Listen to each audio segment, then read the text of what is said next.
Hi guys! Ako nga po pala si Chris, isang OFW dito sa United Arab Emirates na nadistino dito sa Sharjah. Welcome nga po pala dito sa aking mini vlog. For today's video guys, at dahil napag-utusan nga ako ng kasama ko na magluluto daw ako ng sardinas na may udong. At hindi ko nga namalayan na mag-aalas 11 na pala. At dali-dali na nga akong tumayo. Sobrang basic lang na nulutuin ko guys. Kasi ito lang yung nakayanan ko. Pero yung totoo, wala na talaga kaming stock guys. Kundi ito na lang. Sardinas, ang sekreto ng mga OFW. Pumasok na nga ako sa kusina. Tamang-tama, wala pang tao. At kinuha ko na nga yung sardinas at ang udong. Ready ko na din yung tadtaran. Nilagay ko na din yung lutuan.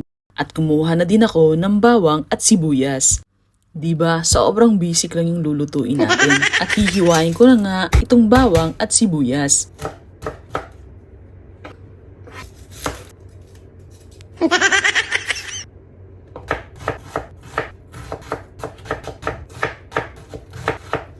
Bali gagamit lang ako dito ng isang sardinas at 2 balot ng udong at magic sarap na magpapalasa sa niluluto natin.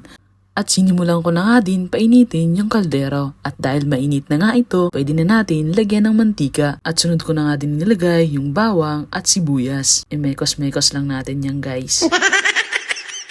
At ilalagay ko na itong sardinas. Kung ako lang sana ang kakain nito guys, hindi ko na to niluluto. Lalagyan ko lang to ng kalamansi tsaka sili. Solve na ako dun.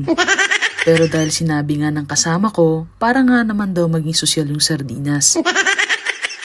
So yung guys, nilagyan ko na nga ito ng tubig at sinukatan ko lang yung isang lata. At depende na yan sa inyo kung gaano karami yung tubig na ilalagay ninyo. At ilalagay ko na nga din itong udong at papakuluan lang natin konti, luto na yan. At dahil late daw makakauwi yung kasama ko, nauna na akong kumain dahil nagugutom na ako.